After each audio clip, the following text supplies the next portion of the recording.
Ibu dianggap mengalami keguguran berulang bila keguguran terjadi 3 kali atau lebih secara berturut-turut. Dokter biasanya akan merujuk ibu ke ginekolog yang akan mengidentifikasi penyebab keguguran. Keguguran yang terjadi berulang mungkin membuat ibu putus harapan, tapi percayalah, kebanyakan ibu yang mengalami keguguran berulang pada akhirnya bisa kembali hamil dan melahirkan bayi yang sehat.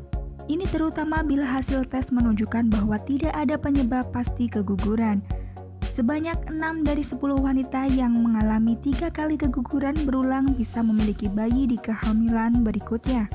Sekitar 1 dari 100 ibu mengalami keguguran berulang. Yang membingungkan, seringkali tidak jelas kenapa hal ini terus terjadi pada beberapa wanita. Para dokter tidak menemukan penyebab keguguran pada setengah jumlah kasus keguguran berulang. Ketika mengalami keguguran berulang, tentu ibu sangat ingin tahu apa yang menjadi penyebabnya. Memang, beberapa kondisi kesehatan disebut-sebut bisa memicu keguguran. Berikut ini beberapa kondisi yang dianggap memicu keguguran berulang. Masalah genetik.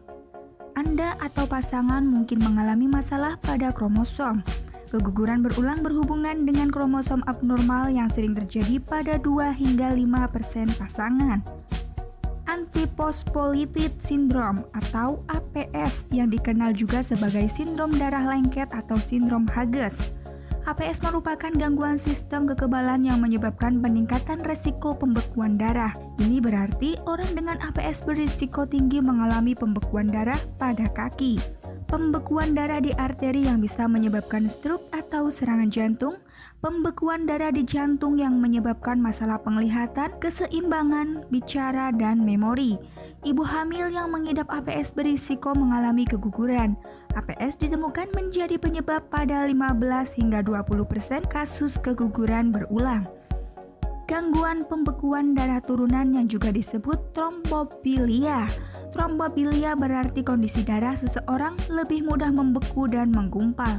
Ini juga bisa menyebabkan keguguran berulang. Masalah pada rahim atau serviks.